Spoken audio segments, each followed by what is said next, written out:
입니다. 우리 하나님의 말씀 함께 보도록 하겠습니다. 찾으실 말씀 누가복음 16장 1절에서 9절 말씀입니다.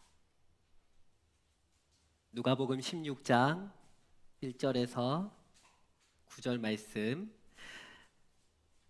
저와 우리 성도님들 한 절씩 교독하겠습니다. 누가복음 16장 1절입니다. 또한 제자들에게 이르시되 어떤 부자에게 청지기가 있는데 그가 주인의 소유를 낭비한다는 말이 그 주인에게 들린지라.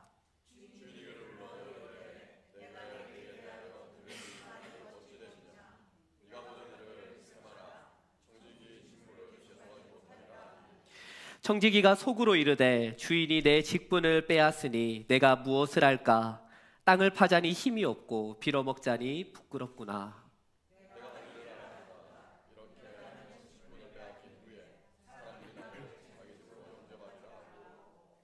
주인에게 빚진 자를 일일이 불러다가 먼저 온 자에게 이르되 내가 내 주인에게 얼마나 빚졌느냐?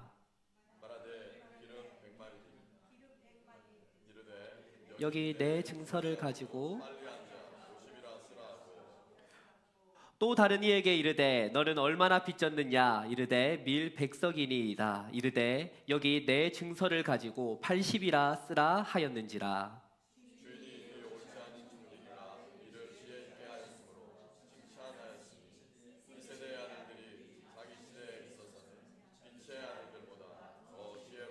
우리 9절 함께 읽겠습니다. 내가 너희에게 말하노니 불의의 재물로 친구를 사기라. 그리하면 그 재물이 없어질 때에 그들이 너희를 영주할 처소로 영접하리라. 아멘. 내일 지구가 망하더라도 한 그루의 사과나무를 심겠다. 여러분들은 그러셨을지 모르겠지만 저는 한창 사춘기에 있을 때에 유명한 사람들이나 철학자들이 했던 격언들을 외우거나 공책에 적었었습니다. 제가 어릴 때 참 좋아했던 격언 중에 하나가 바로 내일 지구가 망하더라도 한 그루의 사과나무를 심겠다라는 말이었어요. 한국 사람들은 이 말을 네덜란드의 철학자 스피노자가 한 말로 알고 있습니다. 저도 학생 때는 그런 줄 알고 이 격언을 쓰고 스피노자라고 이렇게 적었던 기억이 납니다. 그러나 사실 이 말을 한 사람은 우리에게 익숙한 종교개혁자 마틴 루터입니다. 루터의 비문에는 이 비석에 이렇게 딱 적혀 있는데 이 말이 바로 내일 지구가 망하더라도 한 그루의 사과나무를 심겠다라는 말입니다. 루터가 독일의 아이젠하흐 청소년기를 보내던 그때에 루터의 일기장에서 이 문구를 발견할 수 있습니다. 이 말의 의미는 내일 하나님께서 예비하신 종말이 온다 할지라도 나는 오늘을 최선을 다해 살아나가겠다라는 의미입니다. 그리고 이런 인생관이 기독교 세계관의 인생관입니다. 서울대학교 명예교수인 손봉호 교수는 그의 책 세계관 특강이라는 책에서 기독교 세계관과 세속적 세계관의 가장 큰 차이 중에 하나가 바로 역사관이라고 말했습니다. 세속적 세계관을 가진 사람들은 순환적 역사관을 믿는다는 것입니다. 세상은 계속해서 돌고 돌고 반복된다라는 것이지요. 그리스의 고대 철학자 아리스토텔레스가 그 말을 했고 근대 독일 철학자인 니체도 똑같은 주장을 했습니다. 이런 순환적 역사관은 인간의 발전과 미래에 대한 비전을 찾아볼 수 없습니다. 왜냐하면 어차피 반복되고 어차피 돌고 돌기 때문에 내가 하루를 최선을 다해 살아볼 필요와 이유가 없다라는 것이지요. 그저 어떻게 하면 현실을 편안하게 살아갈까 하는데 관심 있을 뿐입니다. 그러나 기독교 세계관은 분명히 시간의 시작과 끝이 있다라고 말합니다. 하나님께서 그 시간을 시작하셨으며 하나님의 때에 그 시간이 끝나는 종말이 있습니다.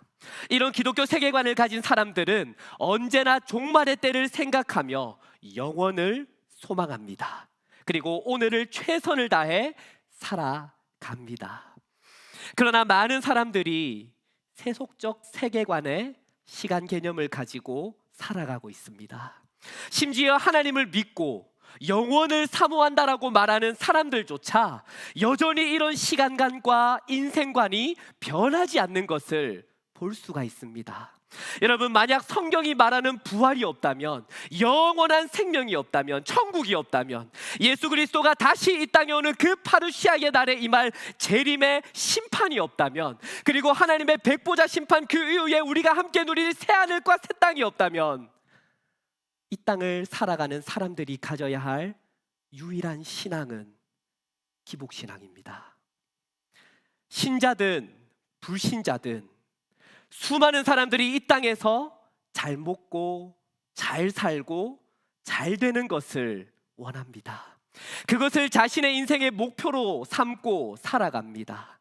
그리고 그렇게 잘 되기 위해서, 세상에서 성공하기 위해서, 흔히 말하는 기복을 받기 위해서 반드시 필요한 한 가지가 있다라고 한다면 바로 지혜입니다.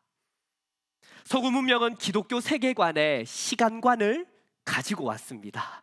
그래서 하루를 최선을 다해 살아가면서 많은 문명의 발전을 이루었습니다. 하지만 그들은 성경이 말하는 인생관은 거부했습니다. 그래서 아는 것이 힘이다라는 모토 아래에 과학은 찬란한 문명을 이루었고, 이젠 정말 과학이 세상을 이긴 것처럼 보입니다.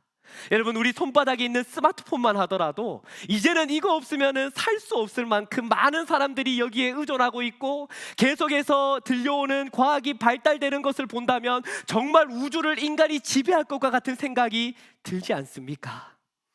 과학적 증거가 없으면 무엇이든지 사실이 될 수 없습니다. 과학적 인과관계를 확인할 수 없으면 진리가 될 수 없습니다. 인간은 과학이라는 도구를 가지고 마치 자신이 하나님이 된 것처럼 행동합니다. 윤리를 정하고 도덕적 기준을 판별합니다. 과학을 통해 생명을 조절하기도 하고 생물을 만들어내기도 합니다.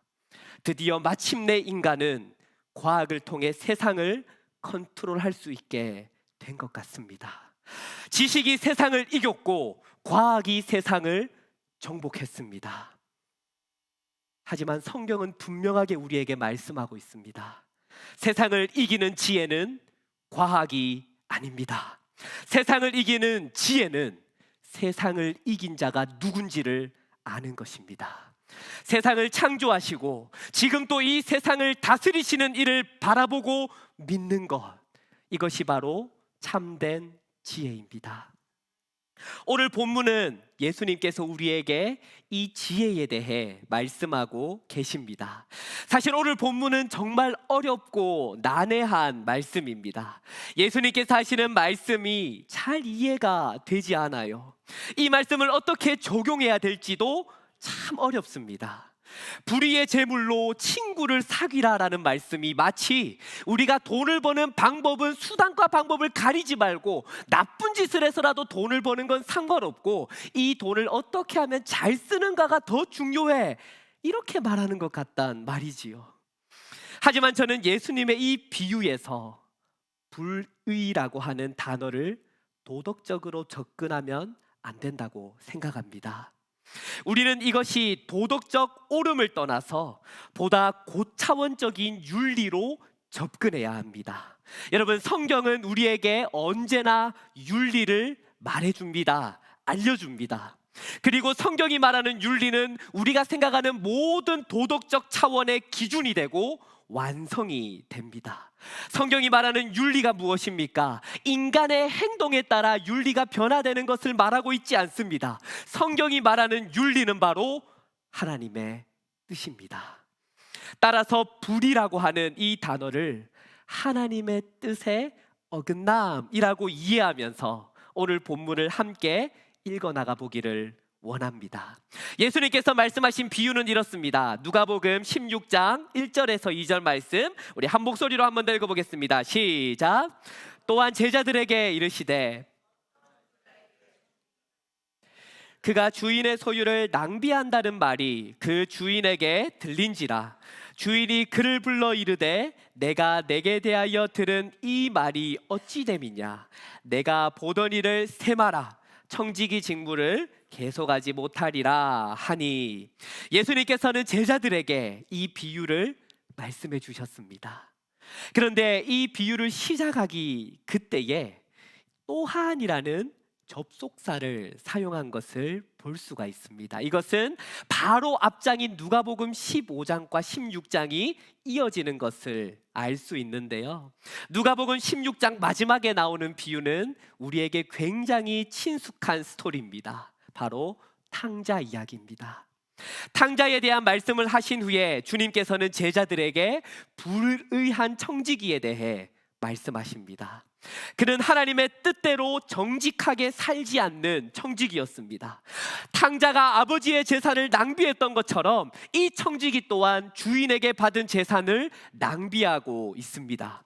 그는 주인의 것을 나의 것이다라고 생각했습니다. 그리고 이 소식을 들은 주인은 그 청지기를 불러서 그가 하던 모든 일들을 셈해보자라고 말합니다. 이제 그동안 청지기가 해왔던 모든 불의한 일들이 다 드러나게 되었습니다. 그런데 이 불행 가운데 한 가지 다행이라 한다면 주인이 그에게 셈할 것을 정리할 수 있는 시간을 주었다라는 겁니다. 하루 정도의 시간이 되었을까요? 이제 청지기는 모든 것이 제한되어져 있습니다. 그에게 남은 시간은 하루뿐이며 그에게 남은 재산 또한 그 하루라는 시간 안에서만 유효합니다. 그가 가진 권력과 할 수 있는 일들도 마찬가지입니다. 그가 했던 모든 불의가 다 드러나게 되면 그는 이제 더 이상 회계 업무를 담당했던 청지기의 일을 할 수 없을 것입니다. 그의 절망적인 현실은 3절의 독백에서 잘 드러나죠. 내가 이제 무엇을 하면 좋지? 땅을 파자니 힘이 없고 빌어먹자니 부끄럽구나 라고 말합니다. 이 독백에서 우리가 알 수 있는 한 가지 사실이 있다면 이 불의한 청지기는 끝까지 자기의 잘못을 뉘우치고 있지 않습니다.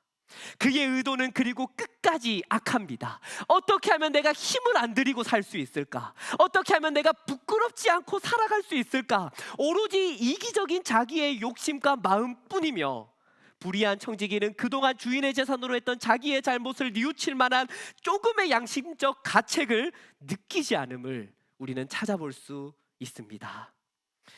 하지만 그는 지혜를 가진 사람이었습니다. 마지막 하루라는 이 시간 가운데 그는 자신이 살 수 있는 유일한 방법을 찾아봅니다. 그는 주인에게 빚진 사람을 일일이 다 불러오지요. 그리고 하루라는 이 기회의 시간 가운데 주인에게 빚진 것들을 탕감해 줍니다. 그리고 그 세말 시간이 다 지나고 주인은 자신이 준 시간이 다 끝났던 그 청지기를 이제 불러오게 됩니다. 자신에게 준 그 시간 가운데 청지기가 했던 모든 일의 역사를 보고받고 듣습니다. 그런데 놀라운 일이 일어납니다. 이 주인이 그 청지기를 칭찬했다라는 겁니다. 많은 성경학자들이 이 대목에서 난해하다라고 얘기해요. 도대체 왜 주인이 청지기를 칭찬했을까? 어떤 신학학자들은 이 청지기가 주인이 했던 고리대금을 다 제거해 줬기 때문에 많은 사람들이 주인을 칭찬하고 주인의 평판이 높아져서 주인이 이 청지기에게 잘했다라고 이야기했다라고 합니다. 그렇지만 오늘 본문은 그가 주인이 왜 청지기를 칭찬했는가에 대한 명확하고 뚜렷한 이유를 말하고 있지 않습니다. 말씀을 한번 볼까요? 누가복음 16장 8절 말씀 우리 한 목소리로 한 번 더 읽어보겠습니다. 시작. 주인이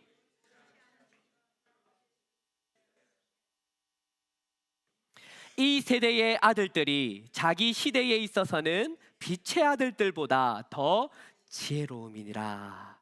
여기서 주인이라고 하는 단어는 헬라어로 큐리오스라는 단어입니다. 그런데 이것을 직역하면 그 주인님이라는 뜻입니다. 따라서 정확하게 이 8절에서 말하고 있는 주인이 누구인지 알 수 없습니다. 스토리를 따라서 청지기의 주인이 이 청지기에게 너 참 지혜롭다라고 칭찬했을 수도 있고요. 아니면 누가복음의 저자인 누가가 나레이션으로 주님께서, 예수님께서 이 청지기의 지혜로움을 칭찬했다라고 말했을 수도 있습니다. 만약 여기서 말하는 주인이 예수님이라고 한다면 예수님의 비유는 굉장히 애매하게 끝납니다. 스토리가 마치 이제 중간에 갑자기 뚝 끊어져 버리는 그런 느낌이지요. 최근에 아내랑 같이 무빙이라는 드라마를 보고 있는데 이 드라마가 그렇지 않습니까? 한참 고조돼서 이제 어떻게 될까 했는데 딱 그 다음 화 끝나는데 예수님의 비유는 마치 막 어떻게 될까 너무 궁금한 가운데 끝 돼버리는 거예요.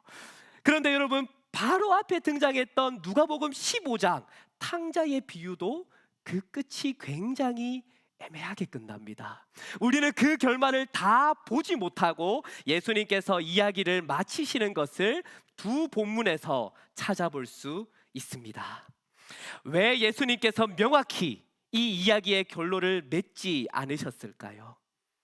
저는 예수님께서 말씀하는 이 이야기의 핵심이 주인의 반응이 아니기 때문일 것입니다. 또는 청지기가 어떻게 됐을까 하는 청지기의 결국이 예수님께서 말씀하시는 이 비유의 핵심이 아니기 때문일 것입니다. 주님께서 이 비유를 통해 우리에게 말씀하시고자 하는 바는 바로 옳지 않은 청지기가 가진 지혜입니다. 예수님께서는 그 지혜가 무엇인가에 대해서 9절에서 말씀해 주고 계시지요. 우리 마지막 말씀 다 같이 한 번 더 읽어보겠습니다. 시작. 내가 너희에게 말하노니 불의의 제물로 친구를 사귀라. 그리하면 그 제물이 없어질 때에 그들이 너희를 영주할 처소로 영접하리라. 아멘. 예수님은 제자들에게 제물을 잘 사용해라 말씀하십니다.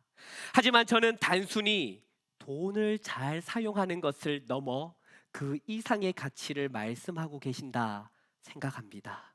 여기서 불의의 재물이라는 것을 원어로 보면 맘몬이라는 단어가 사용됩니다.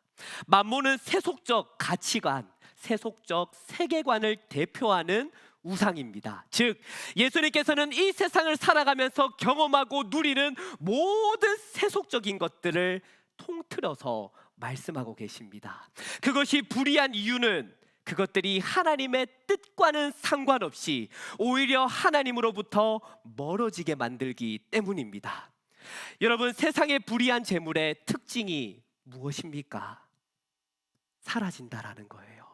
없어진다라는 겁니다. 제한되어져 있다라는 겁니다.